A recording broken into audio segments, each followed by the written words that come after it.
if you're new to pole fishing on commercials, we know, because we get asked lots of problems, that there's lots of people out there that have problems not knowing how to set up their pole rollers, not knowing how to set up their seat box and their side trays and all that sort of thing. And if you can get all those things right, it's ultimately going to help you enjoy your fishing much more. It's going to make you more efficient. It should lead to more fish in the net, and ultimately it's going to stop breakages as well. We know there are lots of people out there that do suffer from broken pole sections just through not being very comfortable and having things like rollers positioned incorrectly, and that's why we're here today. We are here today with one of the country's best commercial pole anglers, and that is Alex Dockerty. We're here at Lindholme Lakes, and he's going to talk us through his basic setup, and more importantly, not only why he actually sets up the way he does, but how he makes himself much more comfortable, and it just ultimately helps him catch more fish. Alex, being comfortable and efficient is very important, isn't it? I mean, you're obviously a match angler, but it's important to be really comfortable and have a good setup, isn't it? Yeah, so the more comfortable I am on my box, and if I've got everything to hand, I'm not worrying about where my top kit is, where my bait is. I can just get on with the job and worry about catching the fish. So for that reason, I set up the same way every time I go, and everything has a place where it lives to make me organised and efficient on the bank. Talk us through it. Right. You've got your kit set up here. As you can see, I'm left-handed, so anyone that's right-handed, you have to flip this. I'm sorry for the inconvenience. So, left-handed, my side trade's on the right-hand side. It's a nice height, I don't want to be bending down to pick bait up or anything like that. Yep. Everything's to hand, and anything that I might need quite accessible is on this tray. So I've got pole pots, my hook boxes, because you know, you often go through hooks. If I might need a rig or two with just duplicates of what I've got on my kits. Yep. To this side I've got my roost, which my top kits live on. I've not got anything on the other end because obviously I've got a nice bank here today. Yeah. But sometimes you might need one of the freestanding ones to support your top kits and your rods. But that style will hold them in place if it was windy. If it was just resting on the tray, they can. Yeah, good. Okay, mate. Obviously with that there, just coming off a little bracket on there. And then there's a problem that we see a lot. People can't find anywhere for landing nets to live. So that's true. A little tulip on there, he just clicks in there and supports it. He's nice and comfy to hand every time I want it. And you haven't got anything behind that, have you? Because it's only what, 2.5, 3 metres long, so that 3.5 metres that one, but 3.5 metres supports it as well, so it's not going anywhere. Some people might put a roller, but for me I'd probably snag it when I was casting or something like that. I'd put on there. But you don't need it with that setup, do you? No.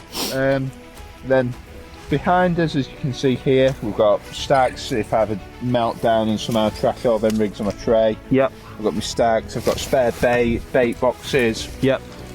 Everyone has a compulsory tin of corn in the bag behind them, don't they? Of course. I gather catapults and things like that are in there. Catapults, hook boxes, that sort of thing in that bag. All to hand. So that's everything in terms of that. Going in front, I've got a bar for my keep nets. Some venues there's net limits and such, so that can take up to 5 or 6 nets and it houses them comfortably. Yep, okay.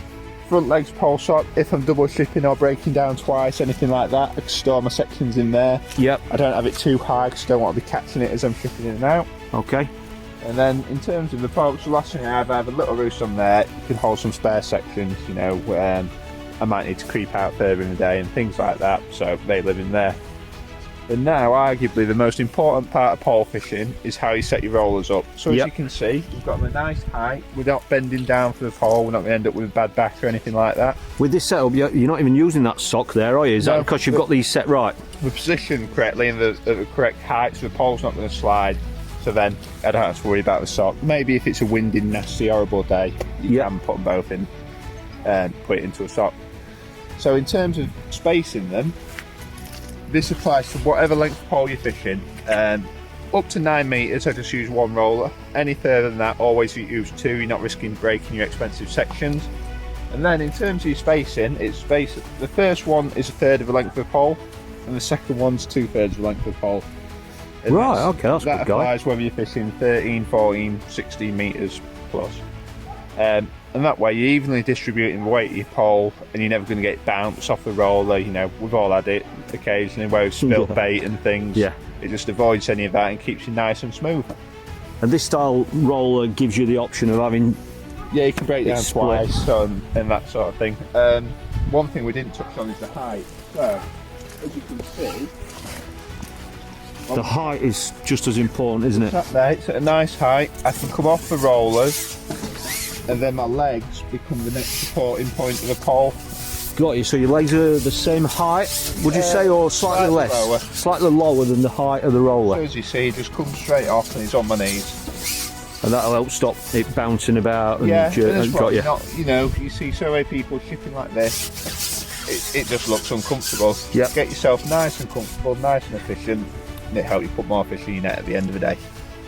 We hope you found these tips useful, and we ultimately hope it's going to help you enjoy your fishing more and hopefully catch more fish. If you have enjoyed this, please give it a thumbs up, and if you'd like to see more fishing basic videos like this from both myself and anglers like Alex, then please hit subscribe. So thanks for watching, and we look forward to seeing you next time.